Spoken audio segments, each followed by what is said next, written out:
लेकिन शंका कुशंका करना और अपने को बड़े महान समझ करके आना, सहयोग आपको उठा के फेंक देगा। ऐसा समुद्र है कि उठा के वहां फेंक देगा, फिर आप आएंगे नहीं वहीं। ये भी दूसरी बात। आप अपने को बहुत समझते हैं तो जाइए, आपको उछाल के ऐसे फेंक देगा, मैं तो आश्चर्य करती हूँ, मैं कोशिश भी करूं तो भी नहीं आएगा आदमी वो पास, भाग जाएगा, कुछ ऐसे चक्कर में आ जाएगा कि चला जाएगा। अहंकार का कोई स्थान सहयोग में नहीं। आप अगर बहुत विद्वान है तो अपने घर में बैठिए, आपने जाना है तो आप घर में बैठिए, अगर जानना है तो पहले आत्मा को पाले। रही हमारी बात, हम तो माँ हैं आपकी, अब हमेशा सेवा में लगे रहेंगे और कोशिश करेंगे कि आपके अंदर सुबुद्धि आए, आप अपने से प्रेम करें और समझें आप क्या है, कि आप अनंत काल के एक खोजने वाले हैं, आपकी श्रेणी और उस श्रेणी को आप पहचाने कि हम एक विशेष रूप के आते। अभी अभी मुझे एक किताब किसी ने पढ़ने को दी जो विलियम ब्लेक ने लिखी, जिसका नाम शीर्षक मिल्टन है। इसमें विलियम ब्लेक ने मिल्टन कवि को एक खोजी सी करके सिंबल में दिया हुआ है और पूरा की पूरा सहयोग उसमें वर्णित किया और कहा है कि इंग्लैंड जो है वो जेरूसलम होने वाला है, यही तीर्थ स्थान है।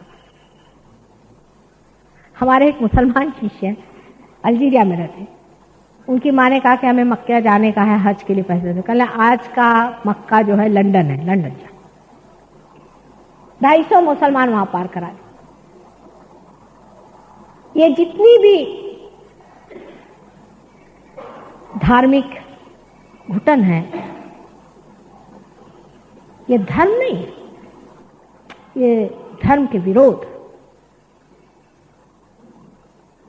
प्रेम के विरोध में खड़े हुए राक्षस है, जिसको हम फेनेटिसिज्म कहते हैं। मेरा धर्म कहने वालों से पूछे कि धर्म क्या चीज है, किसी को कुछ मालूम नहीं, उनकी सारी दीवारें धड़ धड़ गिर जाएंगी। अल्जीरिया में इन्होंने हमसे बताया कि रोजे के दिन सब लोग वहां भूखे रहते हैं और सब तरह के धंधे करेंगे। रोजे के दिन भूखे रहने से क्या मिलने वाला है? सब तरह के धंधे करते हैं, शराब पीना, दुनिया भर की औरतों के झंझट, सब वहां शुरू हो गया। सिर्फ रोजा जरूर रखे, रोजे के पहले दिन हंसे कि रोए पता नहीं चलता है। ये पहुंचे जब, तो जिस मस्जिद में जाने वाले थे, सारी मस्जिद की धड़ से अंदर चली गई जमीन के अंदर। देखते थे कि ये मस्जिद कैसे अंदर चली गई।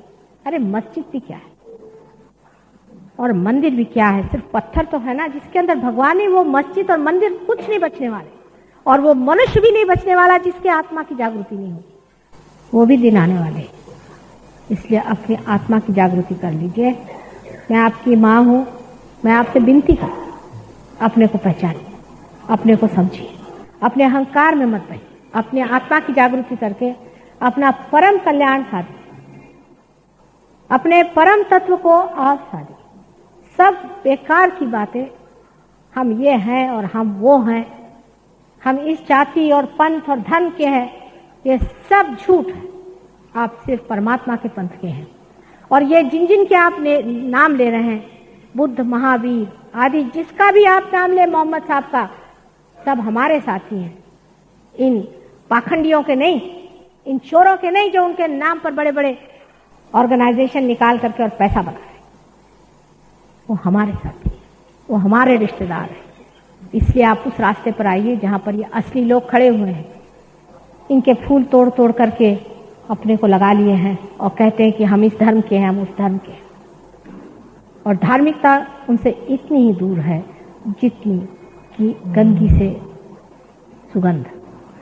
अपने अपने सुगंध को पाएं, अपने अपने आनंद को लूटें, अपने अपने सौंदर्य में जागें और उसकी सारी व्यवस्था आपके अंदर बनी। सिर्फ अपने अहंकार को जरा सा नीचे कर लें, थोड़ा सा, उसको भी लड़ने की जरूरत नहीं, कुंडलिनी स्वयं साक्षात उसे कर लेती, लेकिन थोड़ी तैयारी चाहिए। अब आप में कोई कोई विद्वान बड़े मुझे नजर आ रहे हैं, बहुत पढ़े लिखे विद्वान, किताबें जरा समुद्र में फेंक आई, बिल्कुल व्यर्थ। किताब के पढ़ने से कुछ नहीं होने वाला। सर्वसाधारण लोग जो कि देहातों में रहते हैं, वहां हमारा असली काम होता है। बंबई में तो यही हाल है, असली काम हमारा देहातों में होता है। अभी एक देहात से आए, यहाँ पर हजारों लोग जहां पार हो रहे हैं, शहरों के लोग रह जाएंगे कच्चे, क्योंकि वो अपने को समझते नहीं वो क्या है। क्योंकि शहरों के लिए तो गुरु लोग तैयार है आपकी जेबें खाली करने के लिए, हमारे लिए तो गांव में ही परमात्मा रम रहा है। आप लोग भी अपना थोड़ा अहंकार कम करें और ये समझ लें कि जब तक परमात्मा को पाया नहीं तो हम किस काम के, हमारा क्या अर्थ है। हम बेकारी में अपने को क्यों समझे बैठे भाई। हालांकि एक बात जरूर है जिससे अहंकार ना बलवत्ता हो कि आप लोग बहुत बड़े परमात्मा को खोजने वाले साधु संत, और इसके बारे में भविष्यवाणी हुई थी कि घोर कलयुग में ही ये होगा, ये घटना घटित होगी, महायोग स्थापित होगा। और महायोग ही आपका, इसे लास्ट जजमेंट कहते हैं, वही कुंडलिनी के जागरण से ही आपका जजमेंट होता है और कोई तरीका इसका नहीं। आज का प्रोग्राम हालांकि अभी आखिरी है, फिर से मैं आने वाली हूँ। सहयोग में लग के रहना चाहिए, तब उसका पूर्ण आशीर्वाद आपको मिलता है। कृष्ण ने भी कहा योगक्षेम वहाम्यम, पहले योग फिर क्षेम होगा। योग के बगैर क्षेम नहीं होने वाला। योग होते ही साथ क्षेम की कल्पना भी बदल जाती है और क्षेम घटित भी। पहले आप योग को अपना पाएं, अपने आप क्षेम घटित होगा। यहाँ से बहुत से लोग हैं जो बताएंगे कि सहयोग से कैसे कैसे क्षेम प्राप्त हुए। सभी को लाभ हुआ है और आपको भी लाभ होगा।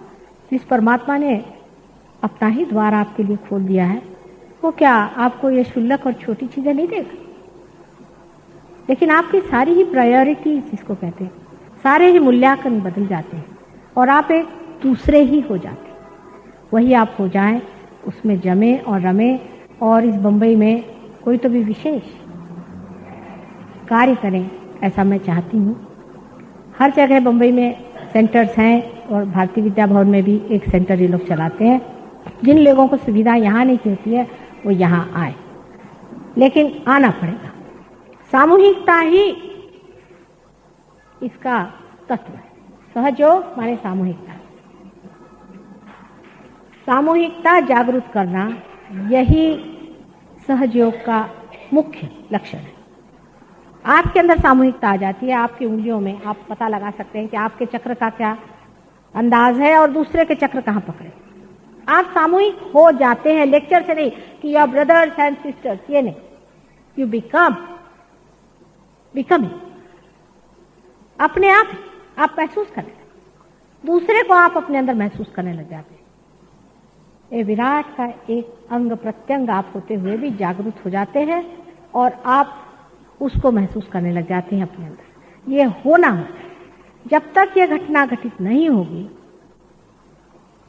तब तक लेक्चर देने से आप किसी के भाई बहन नहीं हो सकते, आपको ये महसूस नहीं हो सकता। ये घटना है, ये घटित होनी पड़ती और ये फ्रिवलस लोगों के लिए नहीं है। फिर से मैं कह रही हूँ, जो लोग फ्रिवलस हैं, जो लोग ऐसे ही अब 4 जगह गए लेक्चर में, चलो टाइम है माता जी को भी सुन लिया फिर चले, ये कोई दुकान नहीं है और कोई बाजार नहीं, इसमें जमना पड़ता है और जो जमता है वही पूरी तरह से पाएगा। परमात्मा आपको